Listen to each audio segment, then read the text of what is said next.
Prezados compatriotas, excelente noite a todos. O tema sobre o qual vamos conversar hoje, a Amazônia e a cobiça internacional, é um tema que não sou eu que estou falando isso, é a realidade objetiva. É absolutamente estratégico para pensarmos a realidade do Brasil e pensarmos o futuro do nosso país. O Brasil, em seus mais de 500 anos de história, ainda não se realizou como nação amazônica. Apesar da Amazônia estar integrada ao território brasileiro, isso ser uma conquista insofismável para o Brasil, mas nós ainda não incorporamos a Amazônia na nossa essência da brasilidade. Nós ainda não incorporamos a Amazônia plenamente à dinâmica econômica que o Brasil deve ter. O Brasil, apesar de ter a Amazônia e há séculos aí, ela está integrada na formação territorial do Brasil, mas ela ainda não cumpre uma centralidade na formação econômica do Brasil, na formação demográfica do Brasil, até mesmo na formação histórica do Brasil e do povo brasileiro. Cumpre que o Brasil possa realizar-se como nação amazônica para que a Amazônia esteja devidamente protegida da cobiça internacional. Esse tema, a Amazônia e a cobiça internacional, é absolutamente fundamental, porque sem a Amazônia não tem Brasil. A verdade é essa. Se a gente não incorporar a Amazônia plenamente à dinâmica brasileira, a gente não apenas perde a Amazônia, como a gente perde o Brasil. Em primeiro lugar, porque a Amazônia corresponde a metade do território brasileiro. É isso mesmo. Metade do território brasileiro é Amazônia. Então, se o Brasil perde a Amazônia, o Brasil está perdendo metade do seu território. Ou seja, o Brasil está se perdendo praticamente como um todo. Outra coisa, se o Brasil perde a Amazônia, o Brasil perde a sua integração com a maior parte dos seus vizinhos. Ou seja, o Brasil deixa de ser o país líder da América do Sul. Se o Brasil perde a Amazônia, o Brasil perde a maior reserva de recursos naturais do mundo, que hoje pertence a nós. É isso mesmo. A maior reserva de recursos naturais do mundo é brasileira. E daí que vem a cobiça internacional sobre a Amazônia. É daí que as principais potências mundiais ficam com um olho grande em cima da Amazônia. Então, precisamos discutir urgentemente esse tema. Eu já comecei a discussão desse tema aqui no canal Membro Brasil Independente, já fiz alguns vídeos sobre, né? Mas uma discussão mais aprofundada, mais sistematizada, eu iniciei no canal Arte da Guerra com o vídeo, né, sobre a questão do Pirara, que é uma questão que pouca gente conhece, mas que é fundamental para entendermos a temática da cobiça internacional sobre a Amazônia. Eu vou até colocar o vídeo. O vídeo, apesar de ser curto, não vou passar aqui para não ficar monótono, para a nossa conversa aqui não ficar monótona, mas vou recomendar o vídeo que está no canal Arte da Guerra.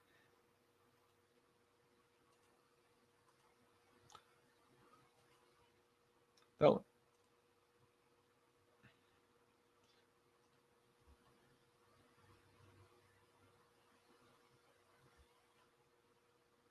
é esse vídeo aqui, Invasão. Inglaterra roubou 19 mil quilômetros quadrados do Brasil. Isso foi no início do século XX. Bem no iniciozinho do século XX. Esse vídeo aqui eu gravei para o canal Arte da Guerra. Recomendo a todos que vejam, que assistam. Nele eu falo detalhada e resumidamente sobre a questão do Pirara. O que foi a questão do Pirara especificamente? O Pirara é uma região que fica ali entre Roraima e a Guiana inglesa. Era uma região que pertencia ao Brasil. E desde o século XIX, a Inglaterra vinha infiltrando missionários e, e, e missões humanitárias, filantrópicas na região para convencer os índios macuxins daquela área de que as autoridades brasileiras eram inimigos deles. E aí isso levou uma série de disputas entre Brasil e Inglaterra. A Inglaterra reivindicando uma superioridade moral, reivindicando o controle sobre o território a partir de uma suposta superioridade moral dos ingleses sobre os brasileiros, né? Instilando nos índios um sentimento anti-Brasil, dizendo aos índios que, na verdade, eles formavam tribos independentes. E após aí, décadas de disputas e enfrentamentos, Brasil e Inglaterra, em 1898, consentiram em levar a disputa a um litígio internacional mediado pelo rei da Itália, pelo rei Vittorio Emanuele III, que naquele momento, em vista de uma grande dependência da Itália em relação à Inglaterra, o rei Vittorio Emanuele III deu ganho de causa à Inglaterra. O Brasil não perdeu toda a região do Pirara, mas perdeu uma área muito importante. Perdeu 19 mil quilômetros quadrados, que é coisa pra caramba, né? E o que é que isso tem a ver com a gente hoje? Isso tem a ver no sentido de deixar bastante claro de que toda a campanha filantrópica, humanitária, indigenista, ambientalista na Amazônia não visa atingir objetivos humanitários, mas visa encobrir a ação imperialista das principais potências que têm interesse em se apoderar da Amazônia. É claro que eles não vão dizer assim, a gente quer tomar conta da Amazônia para tomar conta dos recursos naturais. Eles não falam isso, claro. Então eles vêm com toda uma retórica floreada, com todo um discurso bonito, simulando um suposto universalismo moral para poder justificar a sua intromissão naquela região e desbrasilianizá-la, ou seja, tirá-la do Brasil e se apoderar dela. Isso não é uma coisa recente. Isso também não começou com Pirara. Isso começa desde o século XVI. No século XVI, franceses, ingleses e holandeses já disputavam a região. Piratas ingleses, franceses, holandeses entravam na Amazônia, invadiam a Amazônia. Esses piratas, embora não fossem embora não estivessem ali em missões oficiais dos governos dos seus países, mas eram apoiados pelos governos dos seus países. Então, desde aquela época, né, desde o século XVI, que as principais potências europeias já ficam de olho grande na região da Amazônia. E Portugal soube mantê-la através de uma política muito cuidadosa de zelo pela região, de zelo tanto militar quanto também da ação dos jesuítas, dos bandeirantes, né? Foi toda essa ação integrada, ação militar, ação de expansão de fronteiras dos bandeirantes, ação de expansão religiosa pelos jesuítas, o que garantiu que a Amazônia brasileira, continuasse fazendo parte do Brasil, porque desde muito cedo franceses, ingleses e holandeses já tinham interesse naquela região. Os Estados Unidos manifestaram um fortíssimo interesse na região no século XIX. Né? Por quê? Porque os Estados Unidos se formaram enquanto nação pela ideologia do destino manifesto. O que é a ideologia do destino manifesto? A ideologia segundo a qual os Estados Unidos, o povo americano, recebeu a missão divina de conquistar o mundo para eles. Então, os Estados Unidos eles já nascem com uma visão universalista de que tudo que acontece no restante do mundo é assunto interno deles, já que Deus deu aos Estados Unidos essa missão de se espalhar pelo mundo. Então, os Estados Unidos, que começam com 13 colônias encostadas no litoral atlântico, encostados na costa leste dos Estados Unidos, os Estados Unidos se tornaram um país imenso, principalmente pelo roubo de terras do México. Os Estados Unidos roubaram metade do território mexicano. Toda aquela área ali, Texas, Califórnia, Novo México, Nevada, tudo aquilo ali era México. Os Estados Unidos roubaram do México toda aquela região. Os Estados Unidos fizeram a sua marcha para o oeste, roubando o território do México. Muito diferente da nossa marcha para o oeste, que foi feita dentro do nosso território. E no caso dos bandeirantes, né, a nossa marcha para o oeste foi num território que ainda não estava bem definido, ainda não estava delineado, ainda não estava conquistado. Né? Ao passo que os Estados Unidos eles invadiram um território que já era do México, e era incontestavelmente do México. E que por muito pouco quase foi do Brasil. Né? Muito pouca gente conhece essa história. Porque quando Dom João VI veio para o Brasil, Dom João VI era casado com Carlota Joaquina, que pertencia à família real espanhola. Era herdeira da família real espanhola. E naquela época ainda não tinha acontecido a independência da América Hispânica, a união entre Dom João VI e Carlota Joaquina poderia levar a uma unificação a partir do Rio de Janeiro de toda a América Hispânica, que ia desde a Patagônia até a Califórnia. Inclusive, Carlota Joaquina chegou a se mobilizar para unificar toda a América Hispânica ao reino de Brasil e Portugal, né, que na época tinha sua capital no Rio de Janeiro. A capital do Reino de Portugal na época estava no Rio de Janeiro e Carlota Joaquina trabalhou para unificar toda a América Ibérica em torno do centro político do Rio de Janeiro. Os ingleses, evidentemente, não gostaram nem um pouco disso e atuaram imediatamente para impedir que essa aliança se consolidasse. Mas chegou a haver chegou a haver tratativas nesse sentido, inclusive as autoridades de Buenos Aires e as autoridades do México, né, se mostraram simpáticas a essa ideia. Ou seja, o Brasil, se tivesse avançado um pouquinho mais, o Brasil hoje iria da Patagônia até a Califórnia. Ou seja, o Brasil seria o maior país do mundo. Faltou um pouquinho mais para isso acontecer, mas chegou-se a avançar nesse sentido. Infelizmente, não aconteceu. Né? Mas aí, voltando, né, a questão dos Estados Unidos. Os Estados Unidos roubaram mais da metade do território mexicano.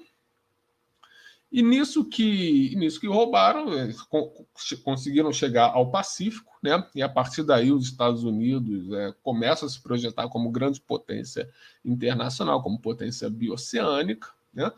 Mas depois de conquistado mais da metade do território mexicano, os Estados Unidos passaram a olhar para a Amazônia. Os Estados Unidos passaram a querer conquistar a Amazônia. E para isso eles estabeleceram a mesma tática que eles estabeleceram no México. Qual foi ela?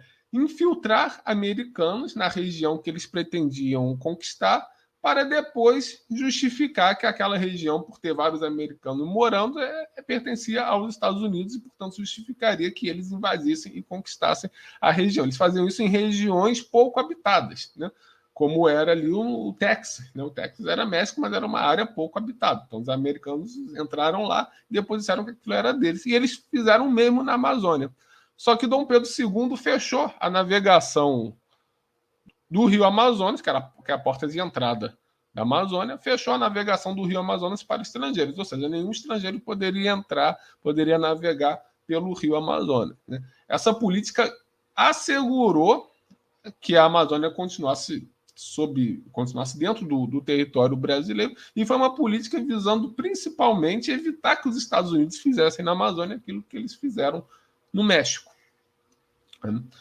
Foi uma política brilhante e que ainda por cima estimulou a nossa indústria naval infante, capitaneada por Irineu Evangelista de Souza, o futuro Barão de Mauá, porque foi a partir dos navios por ele construídos que o Brasil pôde operacionalizar o monopólio da navegação pelo Amazonas e pelos outros rios, né, integrando depois ali com a bacia do Paraná.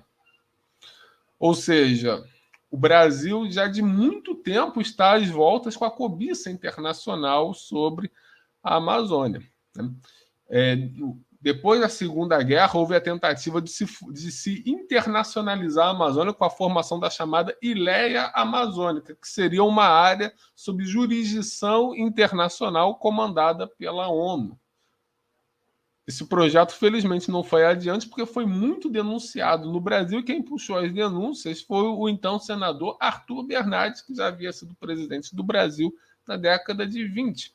Arthur Bernardes se caracterizou por uma política nacionalista. Arthur Bernardes foi um dos maiores nacionalistas que o Brasil já teve, porque quando ele foi presidente, ele obrigava as mineradoras estrangeiras a investirem em siderúrgica dentro do Brasil para já iniciar a industrialização. E Arthur Bernardes também comprou uma briga com o empresário americano Percival Farquhar, que praticamente se apoderou de todo o Brasil e o Arthur Bernardes achava um absurdo o empresário estrangeiro ter tanto poder sobre os comandos econômicos brasileiros. Daí que Arthur Bernardes trabalhou contra o Percival Farquhar, mas quem o expulsou definitivamente foi o Getúlio Vargas. E foi a partir do do que se restou da Itabira Iron, que era a empresa do Percival Farquhar no Brasil, que se constituiu a Vale do Rio Doce. Aí o Getúlio incorpora isso ao patrimônio estatal e inaugura uma nova política de nacionalização dos minérios e de utilização dos minérios como matéria-prima para a industrialização brasileira. Não mais para o Brasil ficar sendo mero exportador de matérias-primas, mas para o Brasil utilizar as riquezas do seu subsolo para subsidiar o seu próprio desenvolvimento. E depois, com o projeto da Ileia Amazônica, foi Arthur Bernardes também, mas enquanto senador, que se colocou na linha de frente contra esse projeto. Arthur Bernardes foi assessorado por vários militares, né? Teve o apoio de grande parte dos militares. Então, essas ideias de internacionalização da Amazônia, que vez ou outra a gente vê aí saindo da boca do Macron, da boca do WWF, Greenpeace, dessas instituições globalistas, elas não são recentes. As potências ocidentais, em particular, sempre tiveram uma grande ambição sobre a Amazônia, porque elas sempre souberam do grande potencial da Amazônia para absolutamente tudo.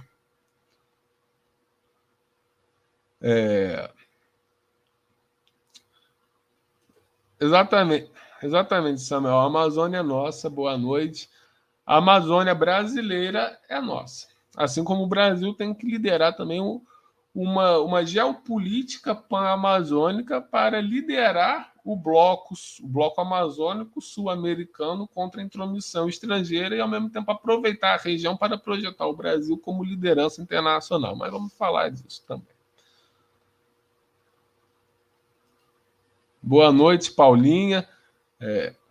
Grande Anita Blian, agradeço muito ao Anita Blian pela divulgação, pela parceria com o canal, assim como agradeço ao canal Arte da Guerra, do comandante Robson Farinaso, pela grande oportunidade concedida e também pela grande qualidade do conteúdo que tanto o Rogério quanto o comandante produzem, que são muito instrutivos aí para iluminar os caminhos da consciência política brasileira nesses momentos tão difíceis.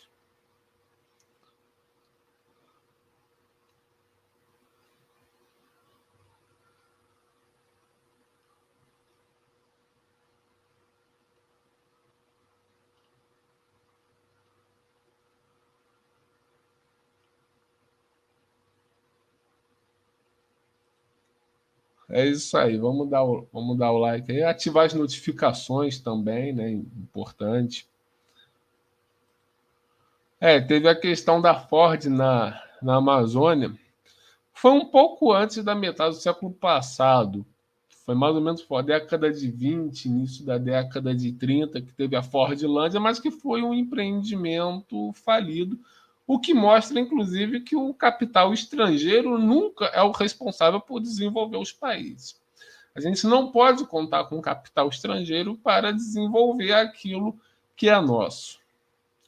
O capital estrangeiro não tem, por definição, as qualidades os objetivos e os instrumentos para promover o desenvolvimento. O desenvolvimento sempre é feito com capital próprio.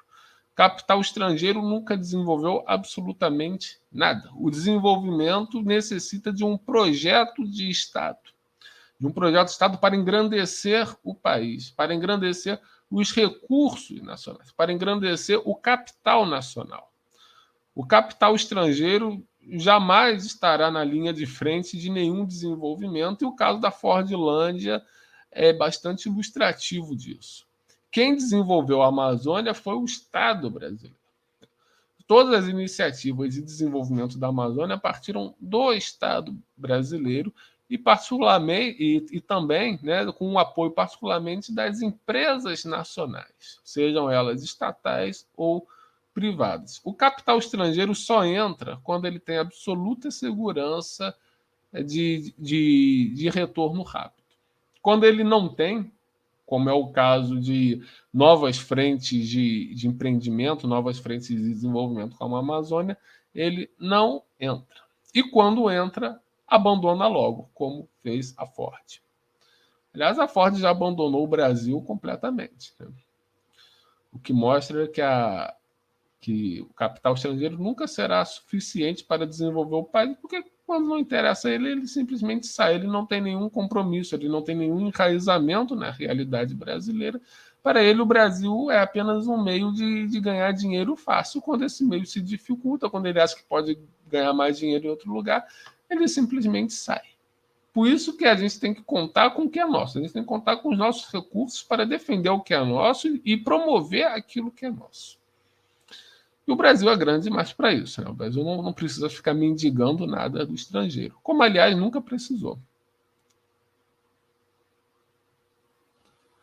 Aí, o Diego Abreu aí, sempre com ótimos comentários. O Pirara há de ser a nossa 28ª unidade federativa com direito à nomeação de sua capital de Nabuco, em homenagem ao grande Joaquim Nabuco, que morreu de desgosto por não ter conseguido salvar o Pirara.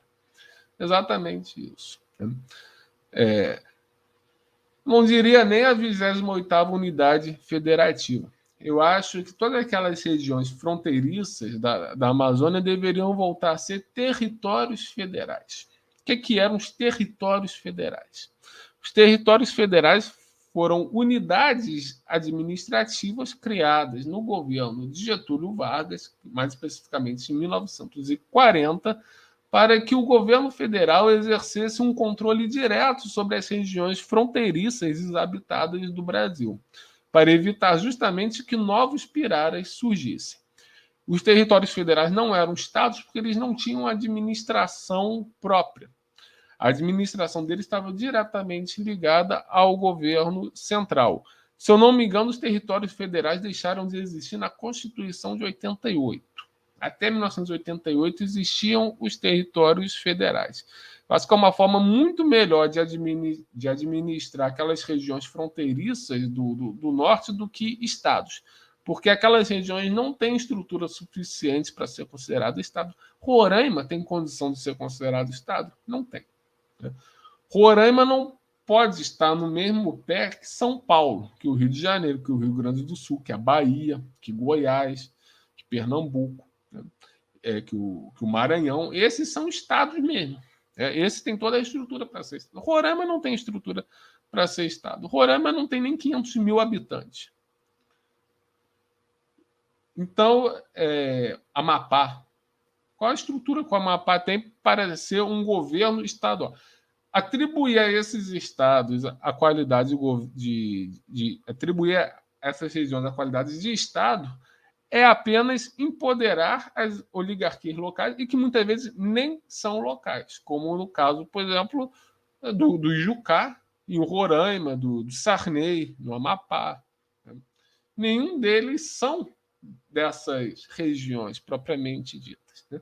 E essas regiões, por serem absolutamente vitais para a segurança nacional, têm que estar sob controle direto do governo federal. Tem que estar sob controle direto das instituições centrais do Brasil, Poder Executivo, Forças Armadas, para que elas possam ser adequadamente integradas ao restante do país. Então, eu sou muito favorável a que esses estados, Amapá, Roraima, Acre, Rondônia, que tudo isso volte a ser território federal, como era antes de 88, como havia sido definido por Getúlio Vargas.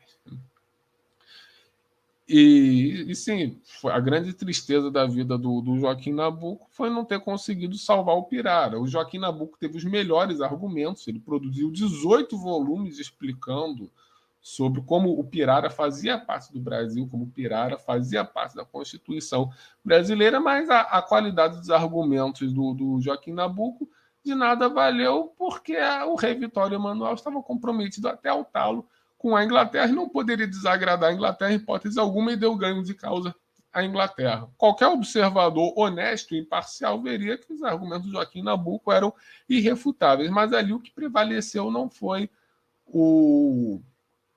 não foi a razão, e sim os interesses políticos, econômicos, diplomáticos da Itália que estavam alinhados com os da Inglaterra. E o caso do Pirara mostra cabalmente como que o direito internacional não pode ser a baliza da segurança da territorialidade brasileira. Nós não podemos confiar no direito internacional para mantermos o nosso território. Só podemos manter o nosso território por meio de nossa própria força. Porque o único interessado em manter o território brasileiro é o próprio Brasil. Mas ninguém está nem aí para a gente. Só o Brasil que está interessado em sua própria proteção. E para isso, o Brasil precisa de bomba atômica. O Brasil precisa se afirmar como uma potência nuclear para dissuadir os demais países de avançarem sobre a nossa casa, para dissuadir os outros países de roubarem o nosso território.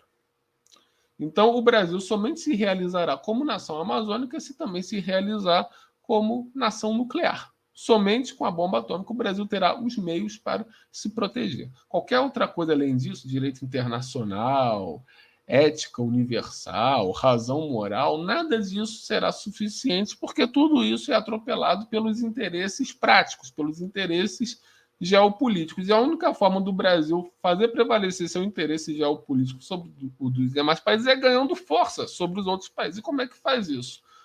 Com uma estrutura de defesa adequada que passa necessariamente pela bomba atômica, além da estruturação de toda uma indústria nacional de defesa para poder dar suporte a esse poderio nuclear, a esse poderio militar que é o único que pode proteger o Brasil.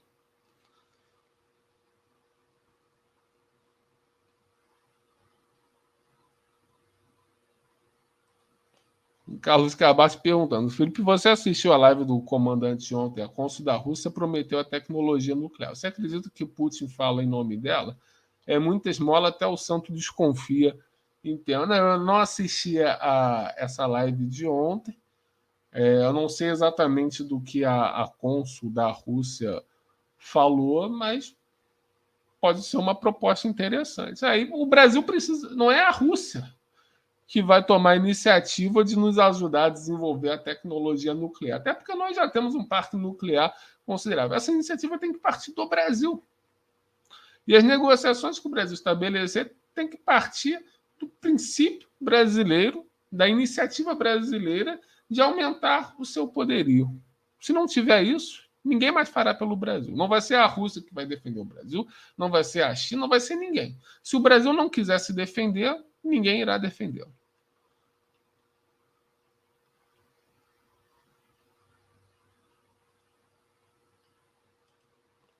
A André fala: onde há um movimento separatista forte? Amapá. Não é estranho? Aliás, é muito estranho que um senador pelo Amapá, o senador Randolph Rodrigues, seja condecorado na França por altos serviços prestados à nação francesa.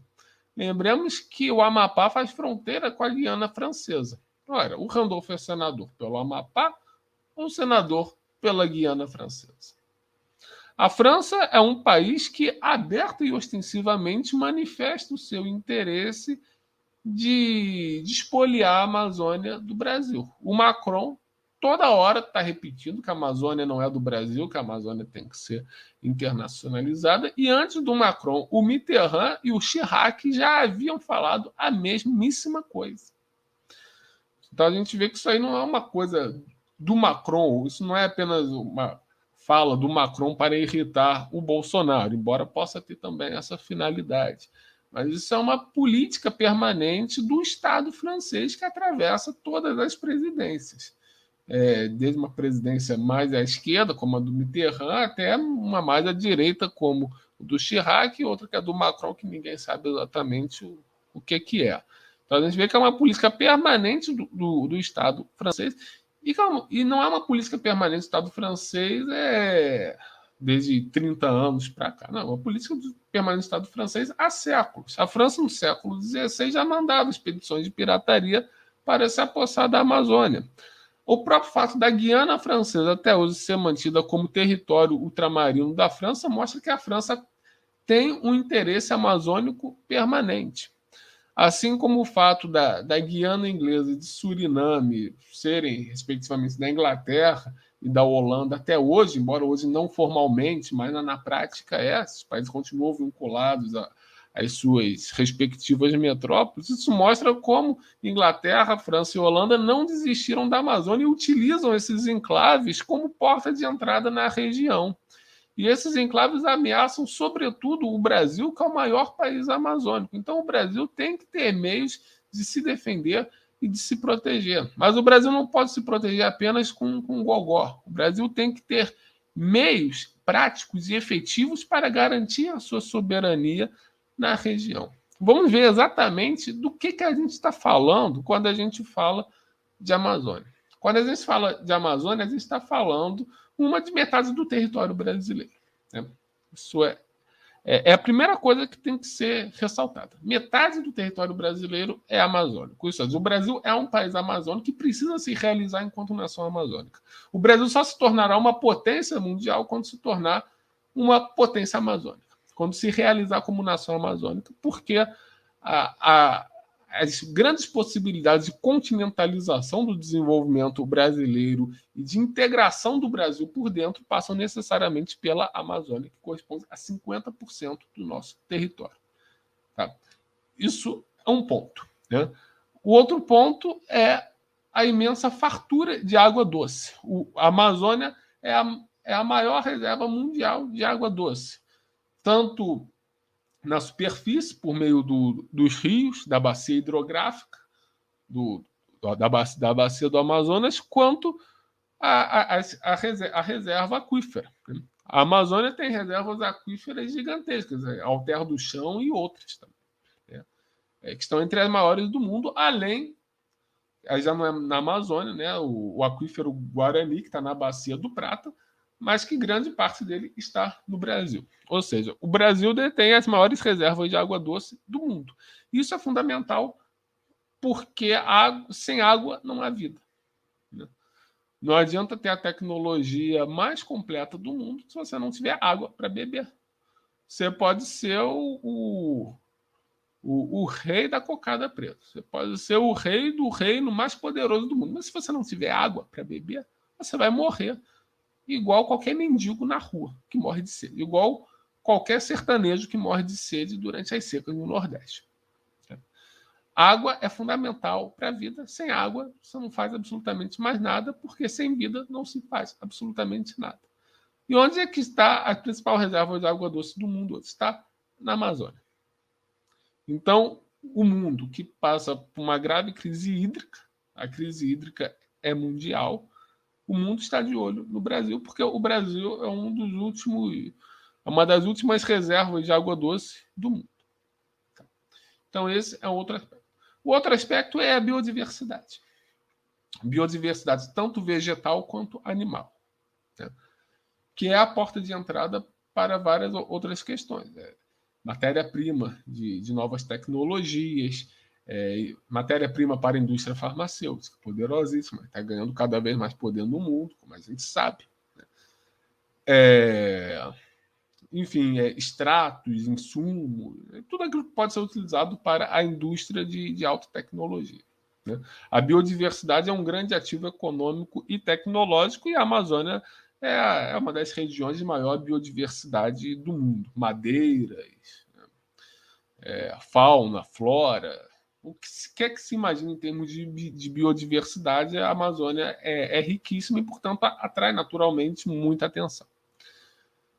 E outro aspecto são os recursos minerais da Amazônia, ou seja, os recursos as riquezas do subsolo amazônico. A Amazônia tem uma variedade imensa de minerais absolutamente estratégicos para a manutenção dos parques tecnológicos das principais potências industriais. A gente vai ver aqui exatamente quais são essas riquezas.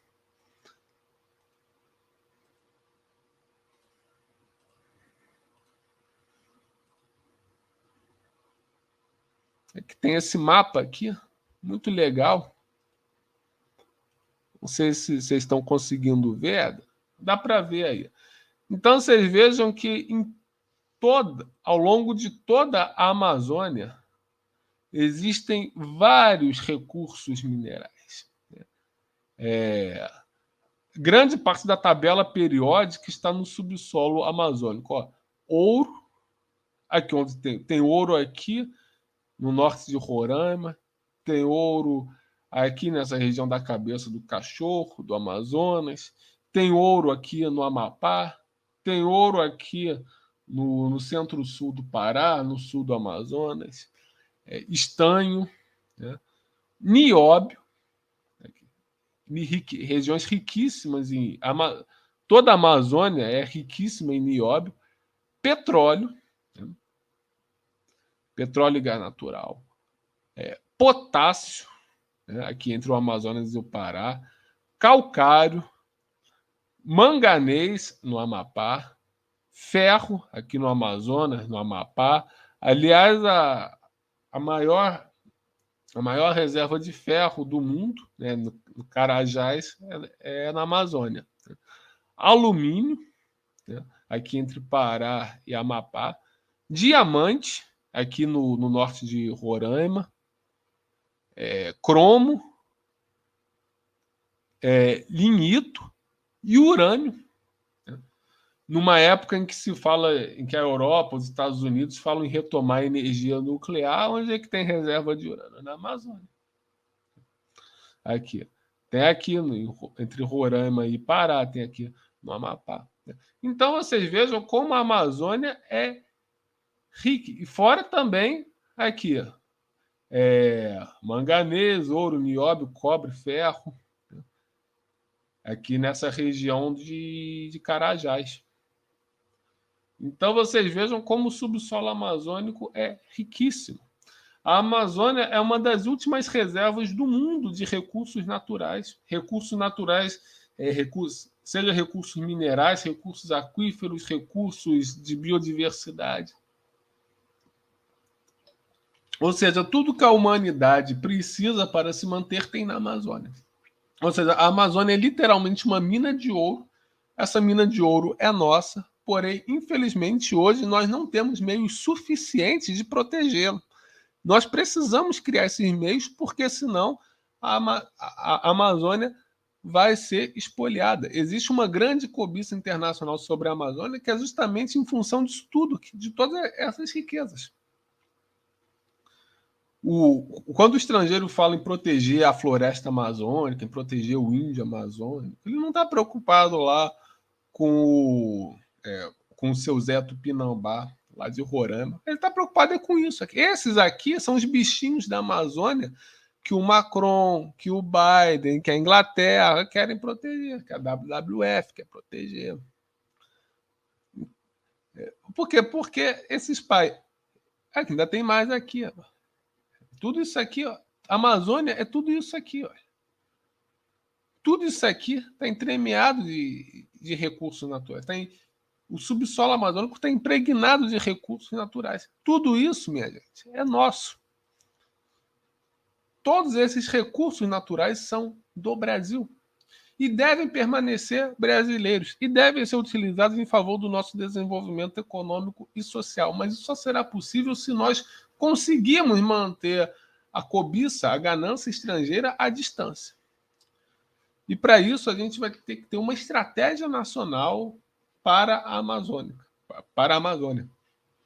Porque sem isso, a gente não vai para lugar algum.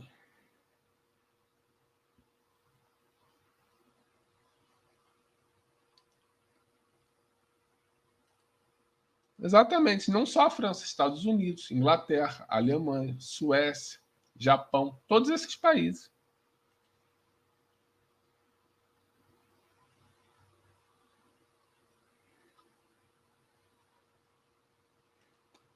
Infelizmente, Jaqueline, só piora mesmo.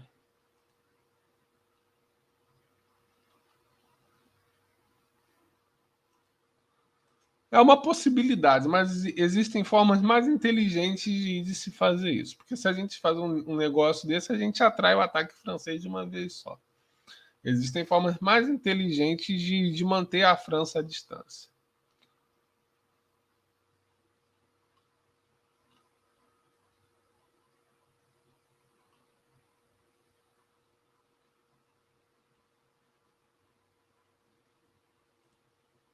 Pois é um problema sério esse.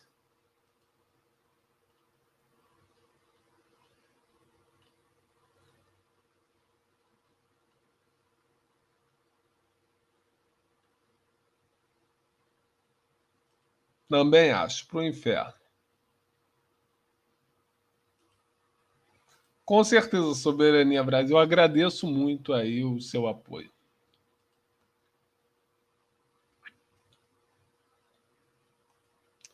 Então, como a gente vê aí, a Amazônia é uma das últimas reservas mundiais de recursos naturais e, portanto, e isso faz parte do Brasil. Né? Isso faz parte da riqueza brasileira. A gente não tem ideia da riqueza que nós temos. A gente não faz ideia, mas é bom a gente começar a fazer para a gente saber o que a gente tem que defender e o que a gente tem que fazer para conseguir defender. O primeiro passo é identificar a cobiça internacional na Amazônia. Não dá para a gente ter a ingenuidade de achar que uma ONG como a WWF, que é institucionalmente vinculada à coroa britânica, que tem elementos militares e financeiros da Grã-Bretanha no seu conselho administrativo, no seu conselho de diretores, que um grupo desse está preocupado com a natureza, que está preocupado com o meio ambiente. Não está. A causa ambiental é o pretexto humanitário, moral, universalista para esconder, para camuflar os interesses expansionistas da Grã-Bretanha na região amazônica. A gente não pode achar que as ONGs financiadas pela USAID, o que é a USAID? A USAID, USAID. A USAID é um organismo do Estado dos Estados Unidos, do Estado americano, para financiar grupos, ONGs, em outras regiões para levar adiante os interesses do Estado dos Estados Unidos para outras regiões. Então, todos esses grupos ambientalistas, indigenistas, que são financiados pela USAID, são, na verdade, testas de ferro dos interesses militares dos Estados Unidos e outras regiões. Ah, mas defende o índiozinho. Não está defendendo o índiozinho coisa nenhuma.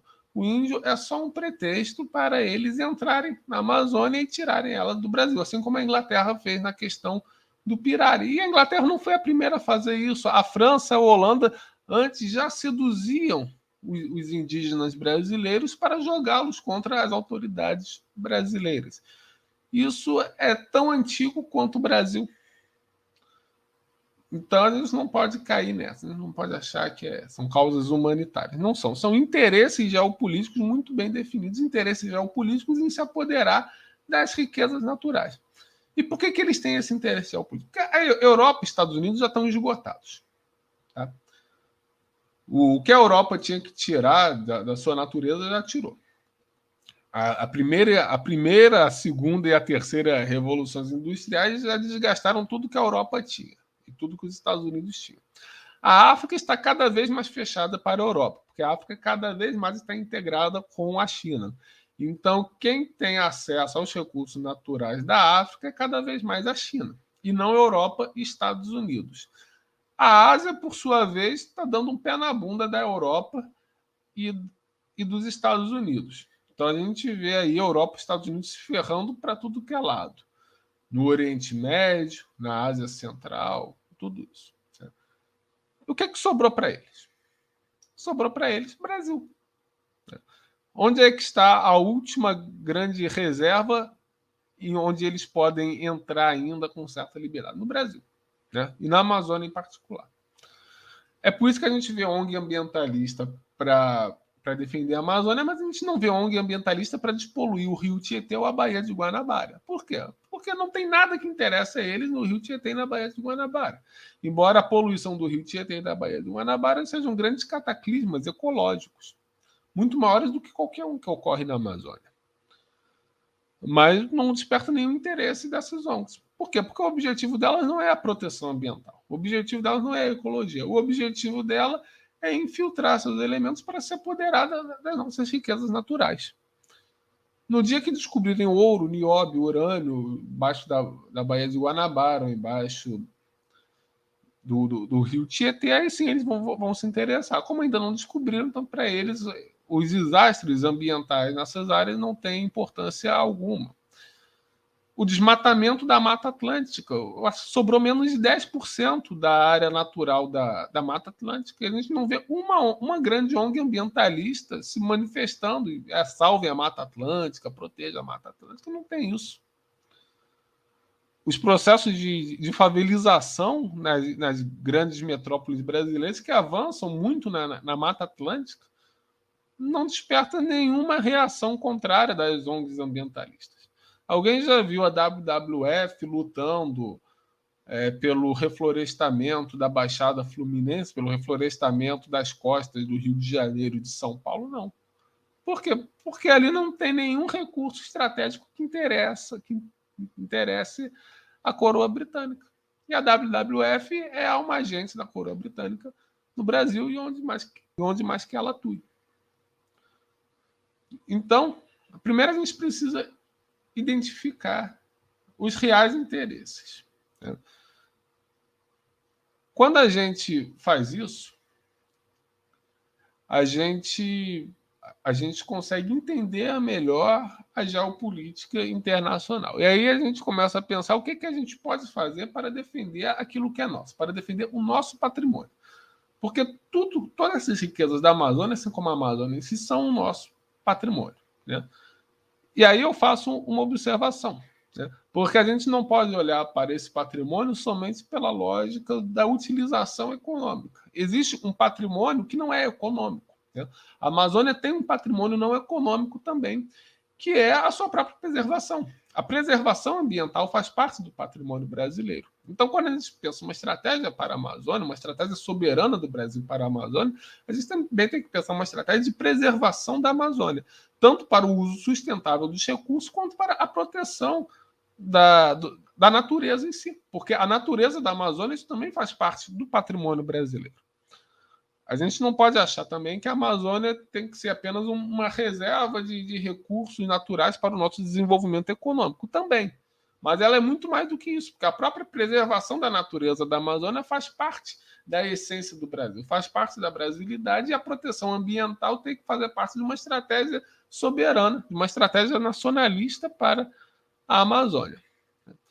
Mas uma estratégia de proteção de verdade, que atenda aos interesses do Brasil, não aos interesses de ONGs transnacionais.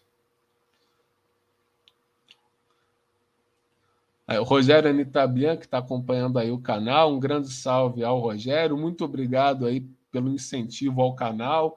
Eu convido a todos também que se inscrevam e ativem as notificações no canal do Rogério, um canal muito importante para a gente fazer a discussão nacional, a discussão que o Brasil realmente precisa. Discussão sem picuinha ideológica, sem futriquinha partidária, mas uma discussão que coloque os interesses do Brasil acima dos interesses particulares, que coloque o bem coletivo da nação acima dos interesses particulares de cada um. Então é isso aí, vamos todos aí nos inscrever no canal do Rogério. Muito obrigado, Rogério, tamo junto.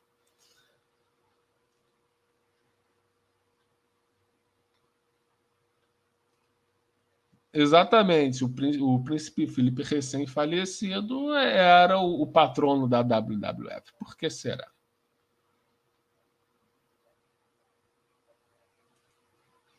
O ouro na Baía de Guanabara, na verdade, está na Bacia de Campos e demais áreas do pré-sal. Isso aí já foi entregue para o estrangeiro. Infelizmente, a gente vai precisar retomar de volta, isso faz parte da nossa riqueza também.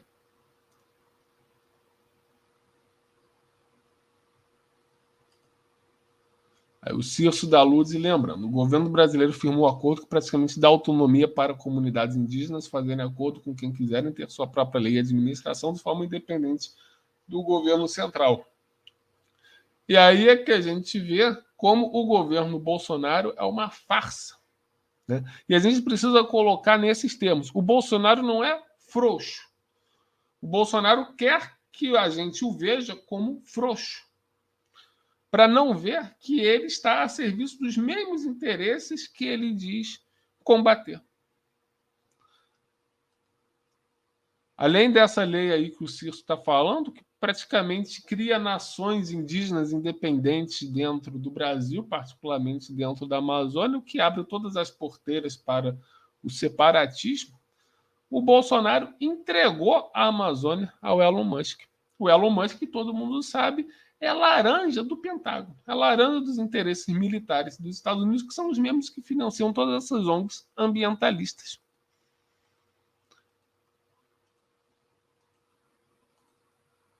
Aqui, então a gente tem a notícia aqui da CNN, insuspeita, que o próprio Bolsonaro colocou aqui dentro do Brasil. A CNN que só faz propaganda identitária. Foi o Bolsonaro que colocou aqui dentro. Aí a gente vê. Parceria entre Ministério das Comunicações e Elon Musk quer conectar a Amazônia por satélite. Ou seja, o Bolsonaro entregou o geomonitoramento da Amazônia para o Elon Musk, ou seja, para o Deep State dos Estados Unidos. Ou seja, o que isso significa? Que agora os Estados Unidos têm acesso direto a tudo que acontece na Amazônia.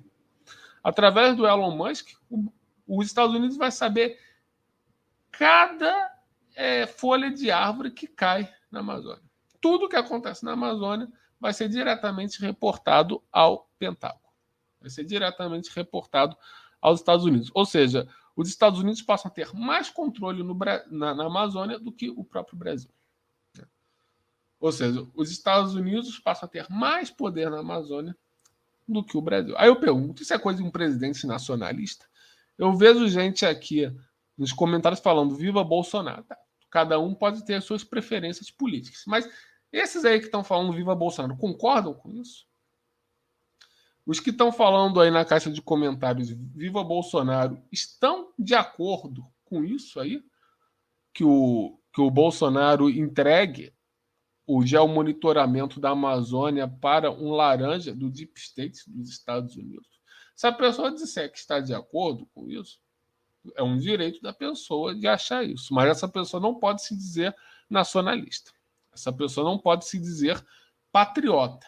Essa pessoa não tem moral nenhuma para criticar ONG, para criticar identitário, porque, na verdade, está trabalhando no mesmo lado que eles. Está trabalhando para os mesmos agentes dele. Lembrando que o Elon Musk é um dos grandes patrocinadores das causas identitárias. Então, o bolsonarista que diz concordar com a entrega da Amazônia para o Elon Musk, na verdade está concordando em fortalecer, em dar poder a um dos maiores incentivadores do identitarismo e, mais do que isso, está concordando em alienar a Amazônia do Brasil. Ou seja, está a serviço das potências estrangeiras contra o Brasil. É um direito da pessoa gostar do Bolsonaro, votar no Bolsonaro, tudo mais. Assim como é um direito de cada um votar em quem quiser, apoiar quem quiser. Mas a pessoa tem que ser coerente com aquilo que ela defende. Não dá para se dizer bolsonarista e nacionalista. Não dá para se dizer bolsonarista e defender a Amazônia, porque o que o Bolsonaro está fazendo é entregar a Amazônia para o Elon Musk, entregar a Amazônia para os interesses globalistas. E isso é perigosíssimo, porque o monitoramento por satélites permite identificar tudo o que acontece sobre a superfície e também debaixo da superfície. Ou seja, os Estados Unidos passam a ter instrumentos autorizados pelo próprio governo brasileiro para monitorar, vigiar e controlar tudo o que diz respeito à Amazônia para a defesa dos interesses dos Estados Unidos na região. Ou seja, é o governo brasileiro trabalhando para os Estados Unidos roubarem a Amazônia do Brasil. É o governo brasileiro ajudando a cobiça internacional na Amazônia. Isso não é coisa de nacionalista, muito pelo contrário. Isso é coisa de entreguista, de lesa-pátria, de antipatriota.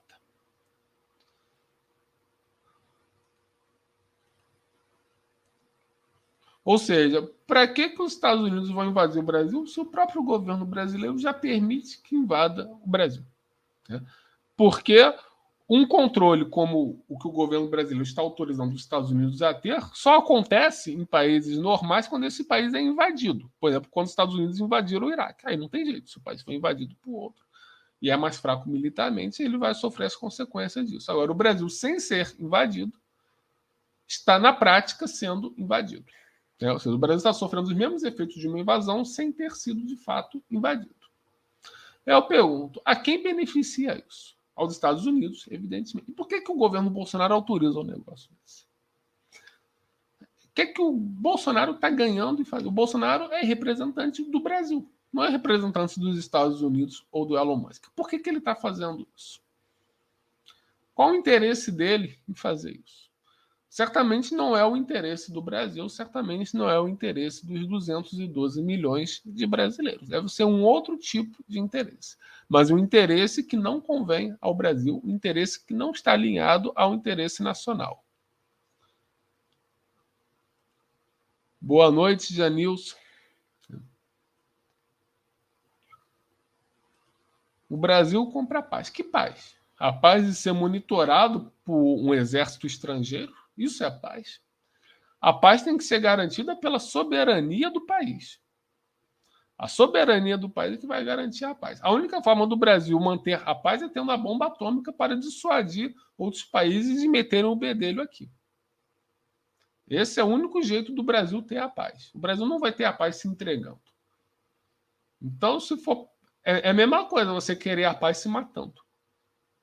Não adianta você querendo a paz colocando uma corrente servindo ali de escravo sexual para outra pessoa. Não dá. Isso não é a paz, isso é submissão, isso é subserviência. O Brasil não está comprando a paz, o Brasil está comprando a subserviência. A paz é outra coisa. Porque a subserviência é quando você desiste de lutar por si e se entrega a outro. A paz é quando você conquista a paz. E só se conquista a paz pela força. Só se conquista a paz tendo instrumentos de poder, de força, para dissuadir os outros de não se meterem contigo. O que o Brasil está comprando não é a paz, é a submissão. É bem diferente. Concordo plenamente. Cana nos entrevistas. Quem entrega o Brasil está cometendo crime de lesa pátria. Aham, vai nessa aí mesmo. Acredita nisso mesmo aí. O Elon Musk está diretamente ligado ao Pentágono, a SpaceX, a Tesla, tudo isso é laranja do Pentágono, nada disso existe sem o poder do Pentágono. O Elon Musk é igual o Bill Gates, é escolhido pelo Pentágono para ser a face civil de um projeto militar. Tesla, SpaceX, tudo isso faz parte do projeto militar do Pentágono. Só que como a ideologia de livre mercado dos Estados Unidos não permite assumir que uma instituição estatal e militar tem o controle da indústria de alta tecnologia do país, então eles escolhem, eles pinçam figuras midiáticas, figuras que eles projetam depois como midiáticas, como Bill Gates, Mark Zuckerberg, Elon Musk, que diz que são os donos daquilo lá. Mas eles não são donos de coisa nenhuma, eles são apenas fantoches do Estado profundo daquele país. E estão a serviço do Estado profundo daquele país e dos interesses daquele país. Então, quando se fecha um contrato com o Elon Musk, está se fechando um contrato com o Pentágono. com os interesses militares dos Estados Unidos.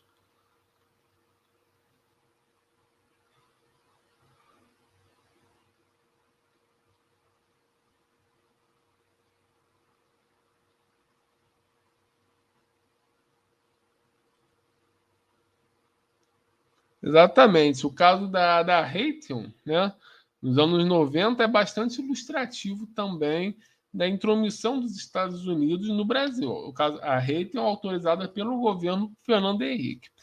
E um dos que se opuseram ao contrato com a Raytheon foi o senador Antônio Carlos de Magalhães, o ACM, o avô, não o neto. O neto é outra coisa. O velho ACM se opôs ao contrato com a Raytheon. O velho ACM denunciou a intromissão dos Estados Unidos na Amazônia e, não à toa, logo depois dele fazer essa denúncia, começou a chover denúncias de corrupção contra ele na mídia. E aí ele foi satanizado como coronel, como corrupto, como Toninho Malvadeza, essas coisas todas. Para a gente ver como a mídia faz parte de um sistema de poder alheio aos interesses nacionais.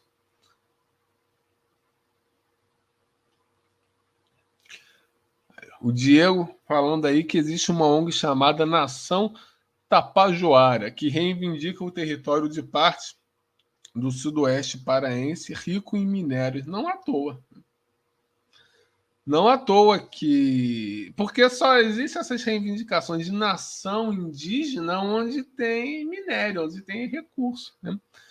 Por que eles não reivindicam nação indígena na Baía de Guanabara? Porque não tem nada que interesse às potências imperialistas, mas eles reivindicam nessas áreas ricas em minérios que é para Inglaterra, Estados Unidos, França se apoderarem dos nossos minérios.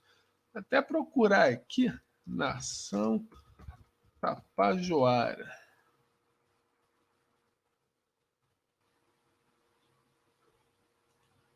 Então, aliás, vamos fazer aqui uma comparaçãozinha. Aqui a gente vai ver onde estão as terras indígenas no Brasil.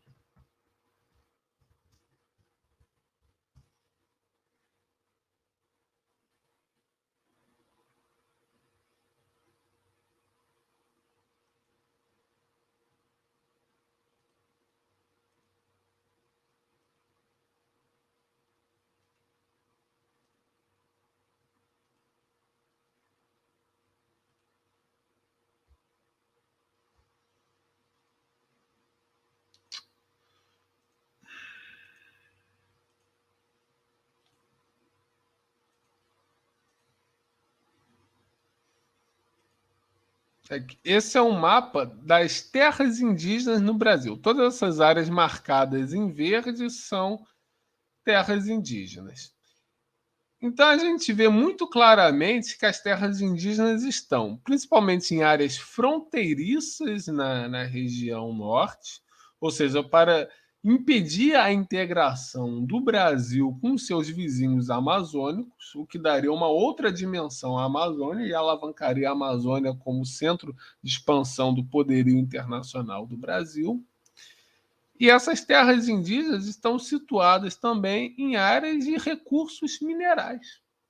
Aqui, se vocês bem lembram do mapa de recursos minerais, a gente vê aqui que as terras indígenas estão justamente nas áreas aqui, Cabeça do Cachorro, aqui a região norte de Roraima, aqui essa região aqui entre Roraima e Pará.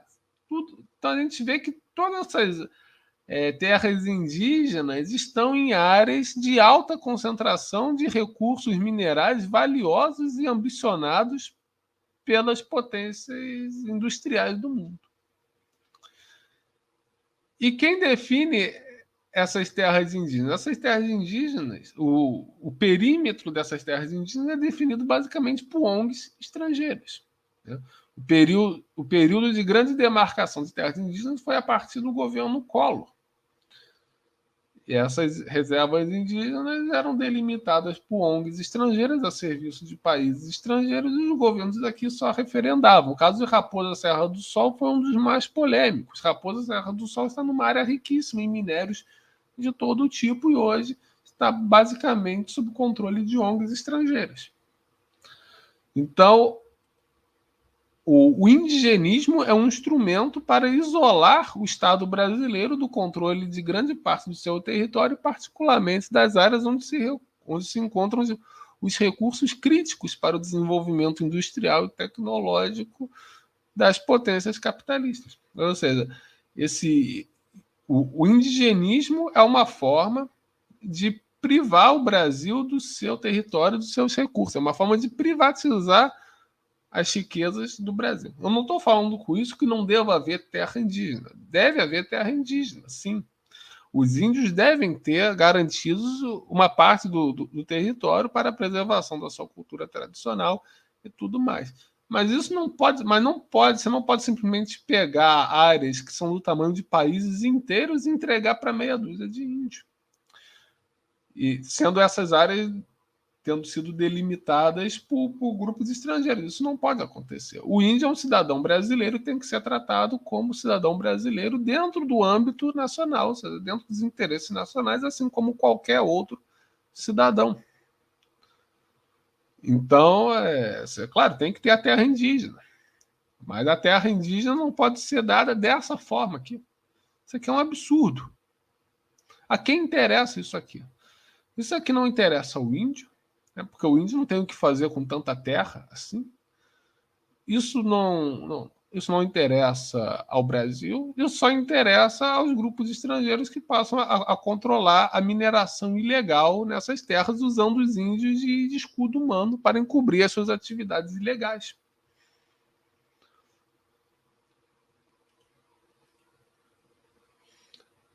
Mas quem vai se opor ao indigenismo?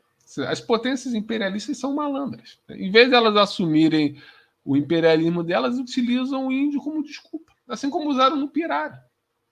Qual foi a culminância de todo aquele humanitarismo indigenista inglês no Pirara? Foi tirar o Pirara do Brasil. E da mesma forma, o objetivo dessas ONGs é tirar todas essas regiões indígenas, todas essas áreas indígenas, essas terras indígenas do controle brasileiro. Por isso que a ONU e essas ONGs falam muito claramente em preservar a soberania das nações indígenas. Olha, a única nação soberana no Brasil deve ser o próprio Brasil. Não existem nações indígenas, todos são brasileiros, têm que ser enquadrados como brasileiros, assim como eu sou, assim como vocês são, assim como todos nós somos. O indigenismo é uma forma de imperialismo, é uma forma de privatização.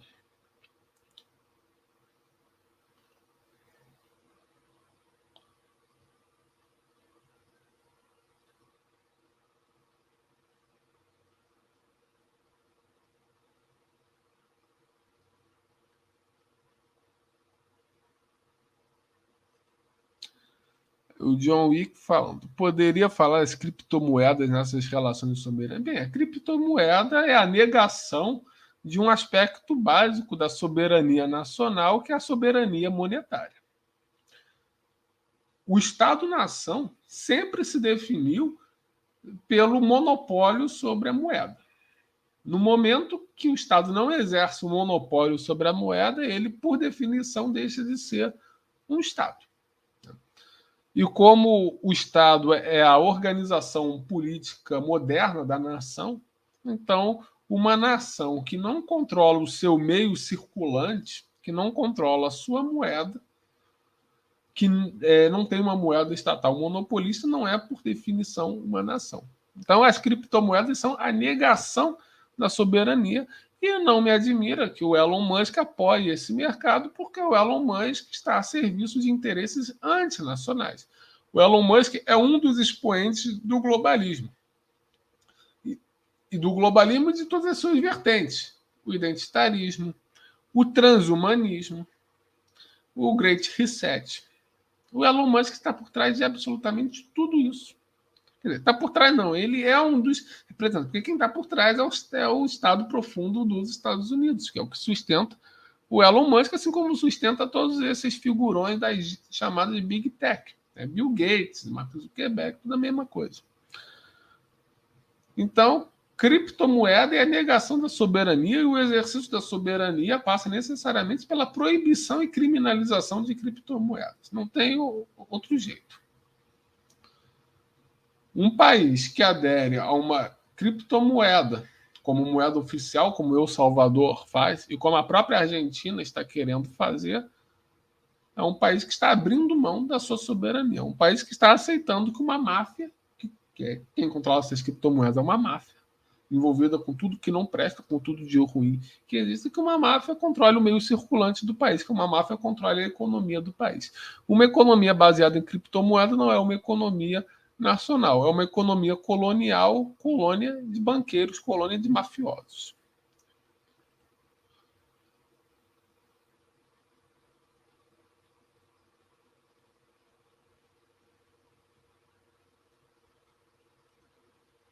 Seja bem-vindo, Alexandre. Espero que esteja gostando.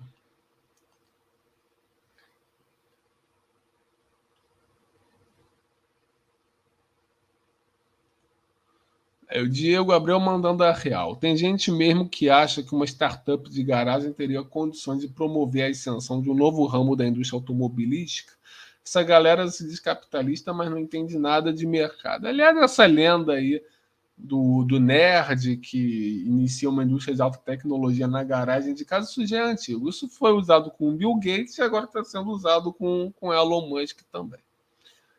Isso não existe, tá? Porque quando a gente está falando de informática, de automobilística, a gente está falando de grande indústria.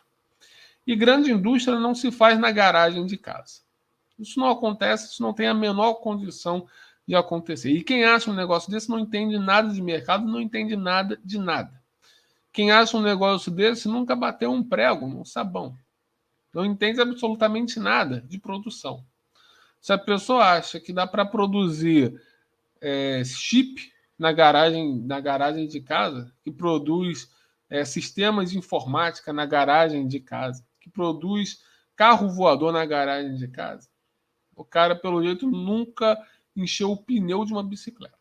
Porque não sabe o que realmente pode ser feito na garagem de uma casa. Indústria de alta tecnologia não se faz na garagem de casa. E toda essa mitologia criada em torno de um Bill Gates que criou o Windows na garagem de casa, isso tudo é para disfarçar o real poder militar que está por trás de toda essa indústria de alta tecnologia. Porque essa indústria de alta tecnologia não é uma indústria civil, é uma indústria militar a serviço dos interesses militares dos Estados Unidos. Os Estados Unidos não tem livre mercado coisa nenhuma. O único livre mercado que tem nos Estados Unidos é para o Zé Povinho, é para o fudido. O fudido é que enfrenta o livre mercado, então o fudido tem que se estapear com mais 1 milhão de fudidos ali para arrumar o emprego de entregador de hambúrguer e milkshake numa lanchonete. Né? Para trabalhar de atendente num drive-thru. Né? O livre mercado nos Estados Unidos serve só para manter os fudidos eternamente competindo entre si para ganhar um emprego de merda que não vai garantir nada a eles. Porque quando a gente vai para a alta economia, toda a alta economia, toda a alta produção dos Estados Unidos está vinculada ao Pentágono. Né? O Pentágono é o maior BNDES do mundo. O Pentágono é o maior centro financiador, criador e protetor de altas tecnologias, de altas cadeias de produção nos Estados Unidos. Não tem uma única alta produção nos Estados Unidos que se faça sem a proteção, sem as benesses do Pentágono, ou seja, do Estado profundo dos Estados Unidos, dos interesses militares dos Estados Unidos, que estão acima, inclusive, do presidente. Porque o presidente, em tese, é eleito pelo povo, eu digo em tese, porque é óbvio que existe fraude na eleição dos Estados Unidos, porque tudo nos Estados Unidos é uma fraude, então não seria a eleição para presidente que seria diferente. A própria eleição do Biden está aí para mostrar isso, uma eleição claramente fraudada na cara dura, inclusive, e que eles tiveram a pachorra de mostrar ali que um bloco inteiro de 130 mil votos, todos eles foram para o Biden. Como é que isso é possível?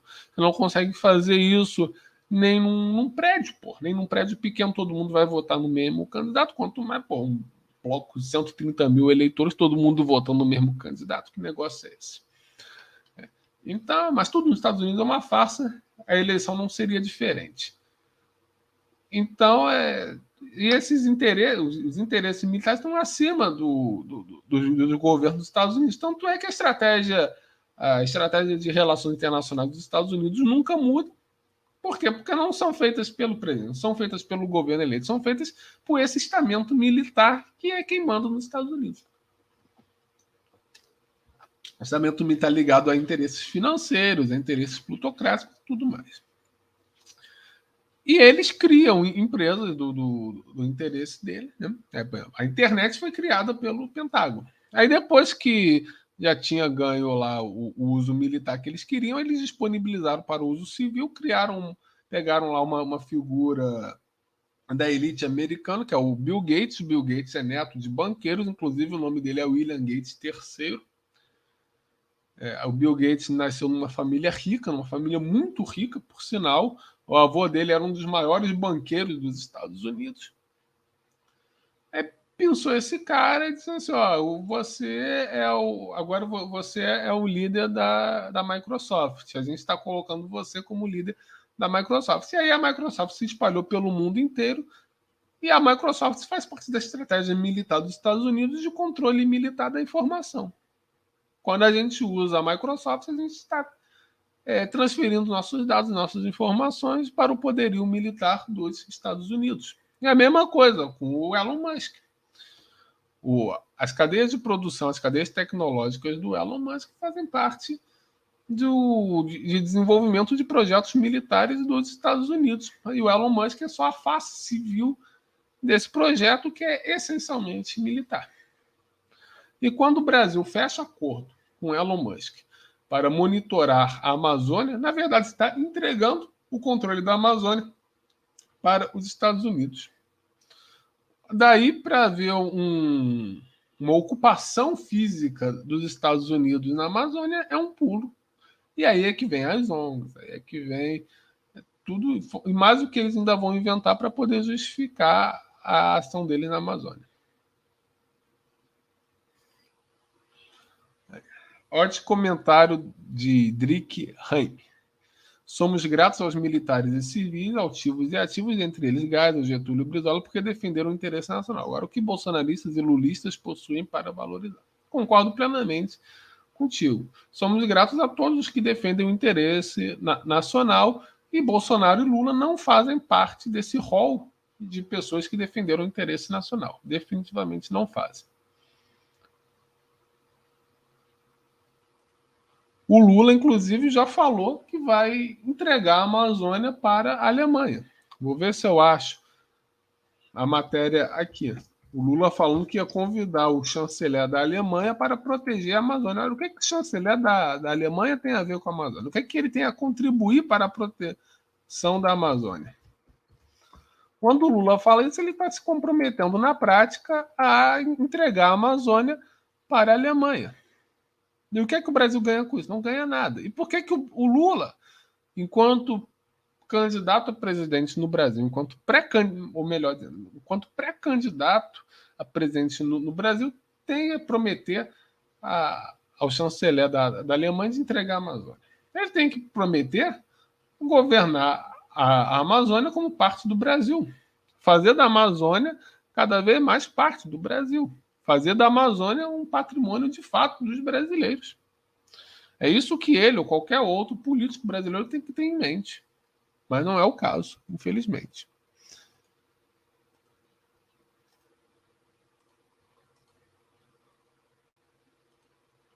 Então a gente vê essa notícia aqui muito desagradável, publicada na revista Fórum, que é lulista, que é petista, que é de esquerda.